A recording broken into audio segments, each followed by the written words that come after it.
Di konten kedua dari channel YouTube Triple B hari ini saya ingin membahas tentang keberhasilan Belgia dan juga Republik Ceko yang lolos ke babak perempat final Euro 2020. Memang di atas kertas, Belanda dan juga Portugal yang diunggulkan untuk melangkah ke fase berikutnya. Namun ternyata baik Belgia dan juga Republik Ceko bisa menerapkan taktik yang dibutuhkan untuk menggagalkan kedua kesebelasan tersebut melangkah ke babak perempat final. Taktiknya juga memang tidak selalu menyerang, ya, seperti Ceko mengandalkan counter pressing dan juga agresivitas, ya, pada saat memang mereka menghadapi serangan bergelombang khususnya di babak pertama dari para pemain Belanda. Sedangkan Belgia yang menurut saya bermain dengan cara wait and see. Mereka coba melihat bagaimana permainan dari Portugal dan kemudian menunggu sesekali melakukan serangan. Memang itu perlu juga menurut saya diterapkan oleh Martinez, pelatih dari Belgia, karena memang Portugal dipenuhi oleh pemain-pemain yang skillful. Memang Bruno Fernandes sudah sulit mendapatkan tempat sebagai pemain inti, tapi dia masuk sebagai substitute, sebagai pemain pengganti, dan dia juga merepotkan para pemain Belgia yang berada di lini pertahanan. Belum lagi ada Cristiano Ronaldo, belum lagi ada Diogo Jota, kemudian Joao Felix juga yang masuk merepotkan para pemain dari Belgia juga di defense. Andre Silva juga. Jadi Portugal ini mengerahkan seluruh kekuatan mereka di match ini, tapi ternyata mereka gagal juga. Meskipun secara permainan mereka unggul kan, banyak sekali peluang. Tapi kan yang diperlukan adalah kemenangan. Bagaimana caranya untuk meraih kemenangan? Yaitu mencetak gol dengan seminim peluang. Itu yang dilakukan oleh tim nasional Belgia. Sehingga merekalah yang lolos ke babak perempat final. Sedangkan tadi di awal saya katakan bahwa Belanda kalah lawan Ceko karena Republik Ceko ini mengandalkan counter pressing. Para pemain Belanda ini kan main high line karena memang 3 center back. Tapi justru mereka dipress balik oleh para pemain Republik Ceko dengan agresivitas. Itu yang membuat para pemain Belanda itu sulit mengandalkan kecepatan mereka. Dan itu adalah taktik yang memang perlu diterapkan untuk bisa meredam kecepatan dan juga permainan liar dari para pemain Belanda secara individu. Karena kita tahu bahwa secara individu para pemain Belanda ini punya kecepatan yang bisa diandalkan, kecuali Depay, ya. Karena Depay kan memang lebih banyak menahan bola, memberikan passing-passing, coba mencari free space untuk bisa mencetak gol. Belanda berani keluar menyerang seperti biasa di fase grup, tapi tampak jelas para pemain Belanda tidak tenang di fase knockout ini. Republik Ceko bermain berbeda, tidak seperti di fase grup. Di fase knockout ini mereka bermain mengandalkan counter pressing. Mereka juga berani mengandalkan agresivitas untuk menyulitkan pergerakan dari para pemain Belanda. Dan permainan seperti ini tidak mereka tunjukkan lawan Inggris. Jika saja Republik Ceko bermain seperti lawan Belanda, pada saat mereka berhadapan dengan Inggris, belum tentu Inggris bisa meraih kemenangan lawan Republik Ceko. Tapi ya memang lawan Belanda di fase knockout, ya para pemain Ceko bermain all out, nothing to lose. Dan memang saya ada memberikan prediksi bahwa Belanda memang diunggulkan ya 55% dibandingkan 45% Republik Ceko. Tapi saya juga menjelaskan bahwa Republik Ceko ini akan bermain all out. Dan juga saya menjelaskan dan tegaskan bahwa sangat krusial bagi Belanda untuk mencetak the first goal di match ini. Dan idealnya mereka seharusnya mencetak gol di babak pertama. Tapi ternyata ada kartu merah dan mereka kalah dengan skor 0-2. Meskipun banyak diperdebatkan ya tentang kartu merah ke De Ligt. Dan kemudian Belgia juga saya memberikan prediksi bahwa Belgia bisa unggul 55% bagi Belgia, 45% bagi Portugal, dan kemungkinan skor tipis, dan betul ternyata skor tipis. Dan memang dari awal saya mengunggulkan Belgia sebagai favorit juara Euro 2020, bukan Belanda ya. Dan saya juga bingung jika ada yang mengunggulkan Belanda sebagai favorit juara Euro 2020, karena kita tidak boleh lupa bahwa Belanda itu absen di Piala Dunia 2018, absen di Euro 2016. Para pemain yang berada di skuad Belanda saat ini mayoritasnya belum pernah merasakan atmosfer pertandingan seperti yang mereka rasakan saat ini di Euro 2020. Jadi ini adalah major event, bukan babak kualifikasi, babak penyisian, apalagi friendly. Dan tampak jelas para pemain Belanda tuh tidak tenang. Padahal mereka memegang kendali permainan. Tapi entah kenapa, passing saja tidak akurat, final pass saja tidak bisa. Donny Malen saja di depan penjaga gawang Ceko bukannya ditendang, malahan coba melewati penjaga gawang tersebut. Watchlik ya, sayang, peluang terbuang. Peluang emas itu sebelum adanya kartu merah ke De Ligt.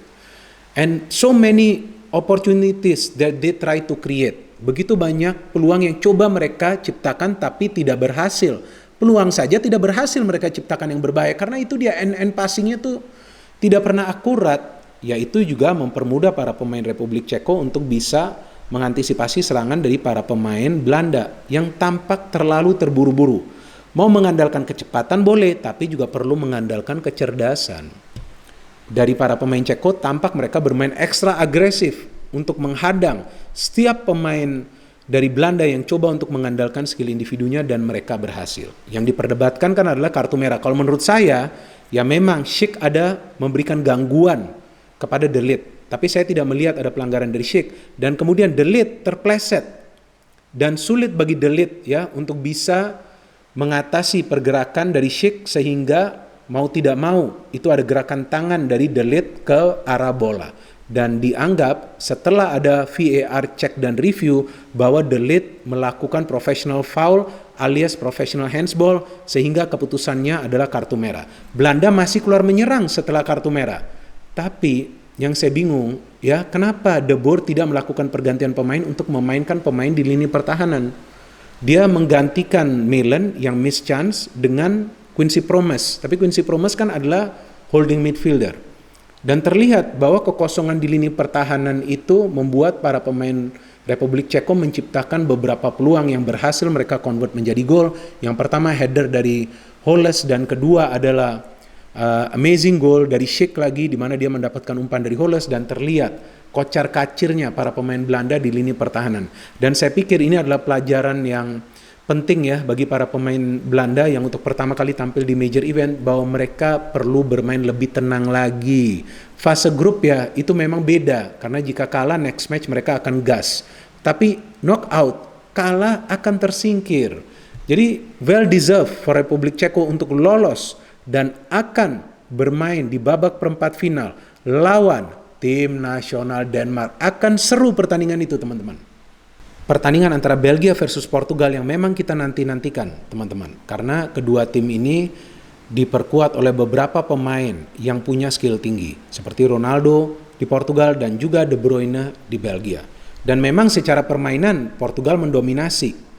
Memang mereka mendapatkan banyak peluang. Tapi perlu dicatat mayoritas peluang Portugal yang berbahaya itu dihasilkan di babak kedua pada saat para pemain Belgia memang lebih fokus dalam urusan bertahan.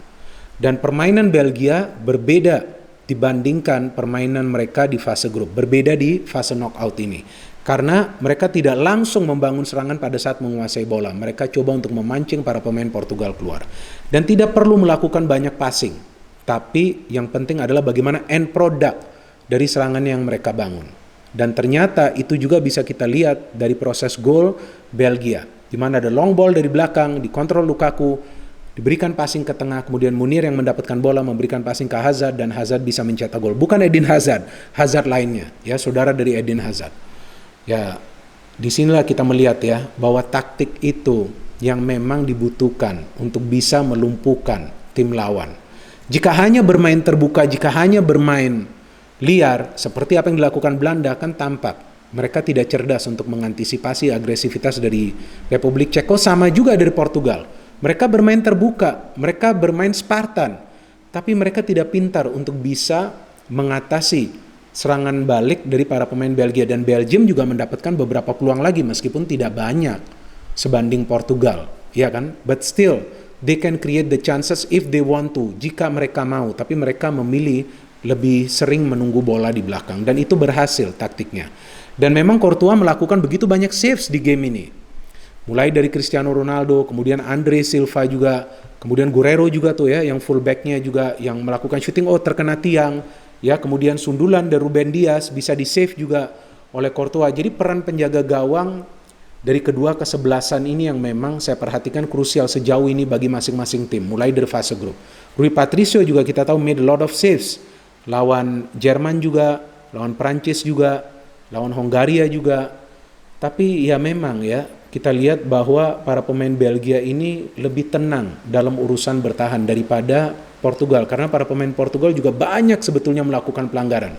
Mereka bermain cukup keras di pertandingan ini sehingga irama permainan mereka tidak terbentuk untuk melancar serangan secara rapi. Secara teamwork, saya perhatikan bahwa para pemain Belgia lebih rapi dibandingkan para pemain Portugal yang mengandalkan gerakan-gerakan individu dari para pemainnya, dan Portugal mengerahkan seluruh kekuatan mereka untuk turun di pertandingan ini, tapi tetap saja mereka tidak bisa menjebol gawang dari Courtois yang mencatat clean sheet lagi di Euro 2020 ini.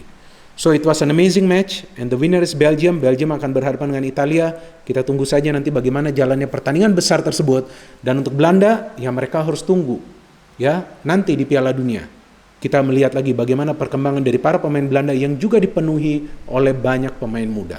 Terima kasih banyak kepada teman-teman yang telah menonton dan mendengarkan analisa saya di konten kedua dari channel YouTube Bola Bung Binder ini. Silakan berikan counter analisa kalian di kolom komentar di bawah konten ini, seperti yang selalu saya request, secara bijak dan sportif. No hate, only football. Salam sepak bola.